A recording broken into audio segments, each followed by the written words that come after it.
When I arrived on the field, I found very soon there are difficult times in ministry.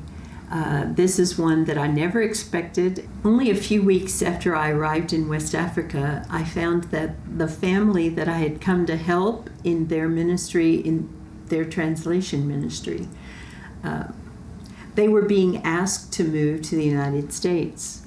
And I didn't speak the local language yet. I didn't know the customs. I couldn't even walk up the hill to my house without falling down because it was so full of gravel. And so you would say there was not a chance I would be surviving going through all that by myself.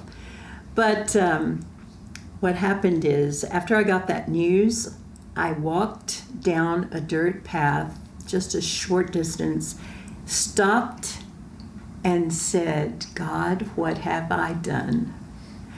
And he answered me almost immediately, "Marsha, I knew this was coming, but you didn't. You are right where I want you, and you will be fine." So what he said to me was perfectly correct. He had put me there, and I was going to be fine. The people in the village where I lived adopted me as their own and never wanted to see any bad thing happen to me. The relationships between me and them were very, very strong, and I still consider them my friends. Another difficult time I can tell you about. This is kind of an example of things that just happen. When I was working in West Africa, I was also asked to do a lot of trips to train literacy teachers in Sudan. And during those days, there was one particular trip when I went to a certain city in Sudan that was near the Congo border. We had emailed them, let them know the day I would come. You know, they didn't have airports, they had airstrips and a little bitty path through the weeds. That was the landing strip. So I landed there one day and expected someone to meet me and take me to the guest house where I would stay and prepare for the teacher training workshop I would give.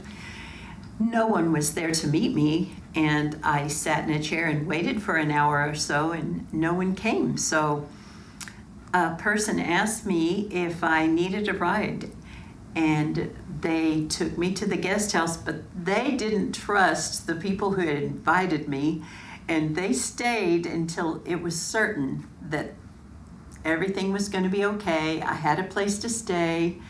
And what had happened is the emails had just gone to the wrong person. The person who received them had left town, and no one knew what was happening. But the one thing they knew is that a group of dangerous rebels was in the area, and they were preparing to be attacked that night. And they would not have wanted me to be there. But they didn't want to tell me that. And so the young man who was assigned to take care of visitors at the guest house came to me when he brought me my supper. And by the way, I was the only visitor at the guest house that night. And he said to me, "Tonight, we will not be lighting candles when it gets dark, and we will shut all the shutters." And I knew what that meant, that we had a blackout because it was too dangerous, and they were expecting trouble. And so after eating supper, I settled in and just got ready for a night of prayer, and never turned on a light, and never went to sleep. I guess I dozed off before daylight, but most of the night I was awake, and I was praying, and I was hearing noises of screaming. And I was very, very petrified of looking out the window the next morning and seeing dead bodies. But when I looked out the window the next morning, it looked as peaceful as it had the day before. And God has told me that what I was hearing that night was a battle in the heavenlies. There is no doubt in my mind about the fact that there was a battle. I know I heard those screams. I know I prayed all night. God once again just showed me that if I depended on Him, He would always come to my aid. And it happened many times.